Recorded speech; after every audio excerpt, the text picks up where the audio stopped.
रात में सोते समय बहुत सावधान हो जाना चाहिए उपासक को। वैसे तो हर समय सावधान, पर सोते समय ऐसे सावधान होना चाहिए जैसे मृत्यु के समय योगी जन अपने सारे इंद्रियों को समेट लेते हैं और अपने स्वरूप में, अपने प्रीतम के स्वरूप में लगा देते हैं। तुम रोज शयन के समय ऐसा अनुभव करो, मैं नींद में जा रहा हूं या मृत्यु में जा रहा हूं, इसमें कोई फर्क नहीं पड़ता।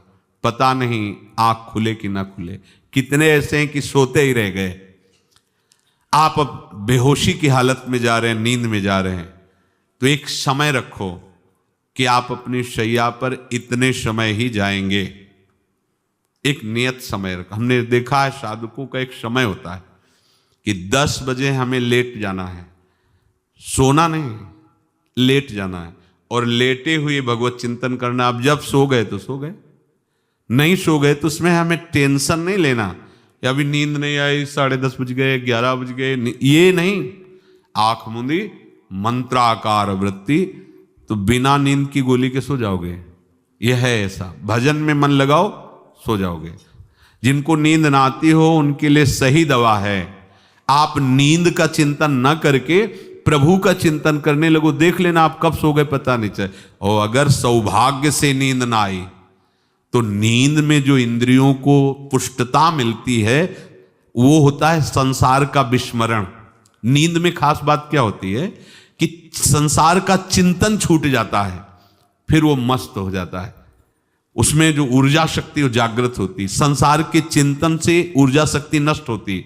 तो 4 घंटे 5 घंटे संसार के चिंतन से रहित पड़ा रहा सुषुप्ति में, तो उसे ऊर्जा शक्ति फिर आ गई। और अगर 4-5 घंटे आप प्रभु के चिंतन में रहे तो संसार का चिंतन छूटा, आनंद सिंधु का चिंतन हुआ। तो ये नहीं होगा कि आज रात्रि सोया नहीं तो बहुत टेंशन है, परेशानी, ऐसा नहीं होगा। भीष्म जी आज्ञा करते हैं रात्रौ च कृष्णम। ये बहुत सावधानी की बात, प्रायः इस सावधानी में नहीं रहा जाता।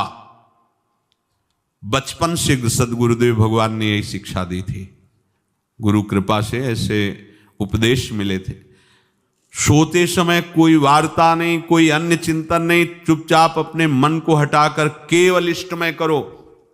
कब नींद आ जाती है इसकी चिंता मत करो, इष्टाकार वृत्ति करके ही सोना चाहिए।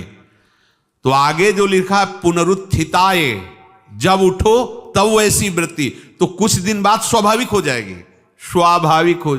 अपने तो इतना तक देखा है कि जैसे आधा पद में होश रहा और निद्रा आ गई, तो जब चेतना आई तो उसी पंक्ति से, जहां से होश गायब हुआ था उसी पंक्ति से जागरण प्रारंभ हुआ। ऐसा ही जब ऑपरेशन के समय बेहोश किया गया था तो उनसे कहा था हमें बता देना कुछ मिनट पे, तो उनका हाँ लगाने वाले इंजेक्शन और कुछ ही सेकंड में इसका सरहन, बस। तो जो पद चलाया था जब होश आया था तो वही पद चल रहा था, मतलब बेहोशी में वो पद अपना अधिकार किए हुए था। ऐसे नींद भी तुम्हारी भजन हो जाएगी, समाधि हो जाएगी, यदि आप सोते समय प्रभु का चिंतन करेंगे। बहुत ही सावधानी की बात है। यदि इस जन्म में परम लाभ लेना चाहते हो तो इस श्लोक को अपना जीवन बनाओ। कृष्णव्रताः, हमारा जीवन का एक ही व्रत है कि हम अपने प्रीतम का भजन नहीं छोड़ेंगे, अखंड भजन। हमें ये नहीं देखना कि उपांशु मानसी को इसमें कितने गुना, हमें गुना बना नहीं देखना। हमें अपने प्रभु को बोलना नहीं। भजन में मन नहीं लग रहा, पद गा रहे हैं, जोर जोर से चिल्ला रहे हैं, नाम कीर्तन कर, हमें अपने प्रभु से जुड़े रहना है। कृष्ण व्रताः कृष्ण मनुस्मरन्तो, हमारा निरंतर स्मरण चले, बस ये प्रयास रखना है।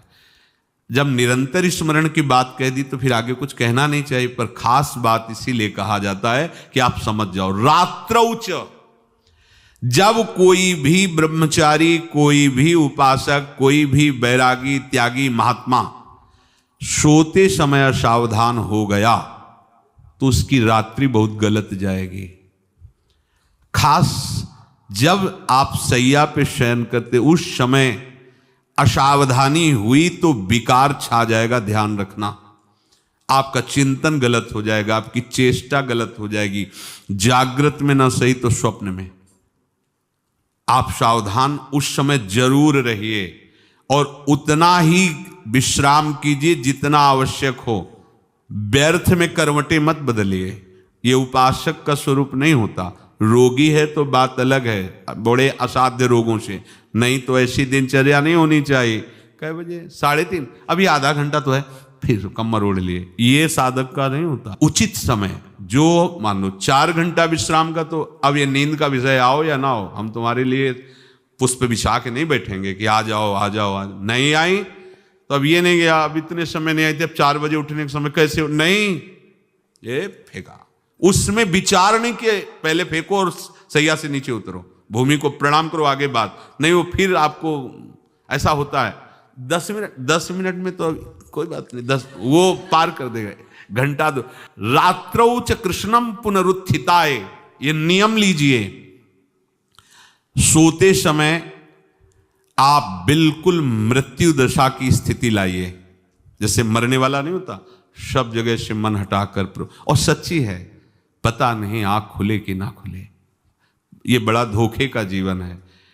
ये ऐसे हजारों लोग सोए और सोते ही रह गए। हमको धोखे में नहीं रहना। सुबह जग जाएंगे तो फिर भजन करेंगे, लेकिन हम बिल्कुल तैयारी में। तो जब ये था कि किडनी कभी भी फेल हो सकती, तो हमें ज्ञान तो था नहीं ऐसा उस समय, तो हम रात्रि में जब शयन का सो, तो कपड़े कौन थे, कोई पैंट शर्ट थोड़ी थे, सब हटा चला, ऐसे रज लगाई, राधा वल्लभ जी को ऐसे बांधा, चरणामृत लिया, पूरी तैयारी में, क्योंकि पास कोई था नहीं। तो ये होता था कब मर जाए, कैसे बताएं कितना सुख। एकदम युगल चरणारविंद में तदाकार होते ऐसे वो। इसीलिए कहते हैं कि प्रतिकूलता और अव्यवस्था और दुख, ये भगवत प्राप्ति का प्रधान साधन है। अव्यवस्था, प्रतिकूलता और दुख, ये अभ्यास उसी से।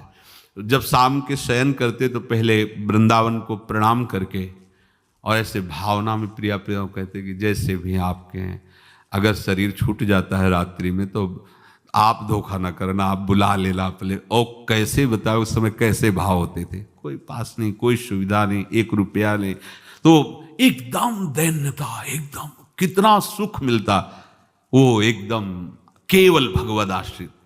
तो रात्रौ च कृष्णम पुनरुत्थिताय, ये बहुत पकड़ने वाली बात है। रात्रि के समय कोई और चिंतन न बनने पावे। देखो अभ्यास, और उस समय खास करके विषय चिंतन बनता है, ध्यान रखना।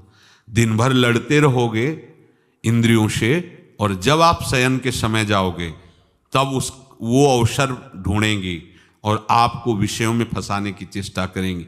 कोई क्रिया या पूर्व में कोई क्रिया या कोई दृश्य या कोई बात, अगर कहीं मोबाइल से मित्रता है और बगल में रखा है तो भूल जाओ, रात्रौ च कृष्णम पुनरुत्थिताचे।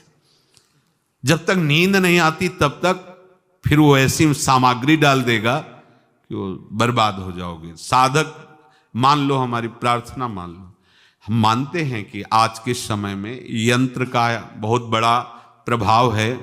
अब यंत्र का प्रभाव देख लीजिए, यही छाती पे मोबाइल होगा, यही धड़कन के साथ वो घंटी बजे और कुछ नहीं। ऐसा भगवान का खेल रचा है। और इसमें सबसे खतरनाक बात है कि आप जो चाहो देख सकते हो, जहां चाहो, जैसे विश्व की पूरी बात, पूरा विश्वात्मा है, ये विश्वात्मा स्वरूप है, सर्च करो देख। अब अगर साधक सावधान नहीं है तो समाज में तो ऐसे कट गया। अब एकांत में जब शयन के समय गया, उस समय मन आपको फंसाने की चेष्टा। प्रार्थना है, अगर आपके पास मोबाइल हो तो एक उसका समय रखो। अगर आपको ऐसा लगता है कि कोई परिस्थिति आ जाए, हम स्विच ऑफ किए हैं, तो एक और मोड कहते हैं, कोई फ्लाइट मोड दो, क्या मोड में लगा दो, सीधे मत रखो, मोड में लगा दूर रख दो। आप अपने चित्त को प्रभु में जोड़िए। रात्रि के समय मोबाइल का प्रयोग मत कीजिए। मान लीजिए रात्रौ च कृष्णम पुनरुत्थिताय, सुबह उठते ही आपको कुछ चिंतन नहीं करना। सबसे पहले उठते ही, यदि आपके अभ्यास में आ गया तो ऐसा ही होगा, नहीं तो आपको पहले सदगुरुदेव भगवान का प्रणाम नमस्कार और कुछ भक्तों का, और फिर नाम जप। भले 5 मिनट ही करो, अपने आराध्य देव का सुमिरन, फिर अपनी दिनचर्या करो।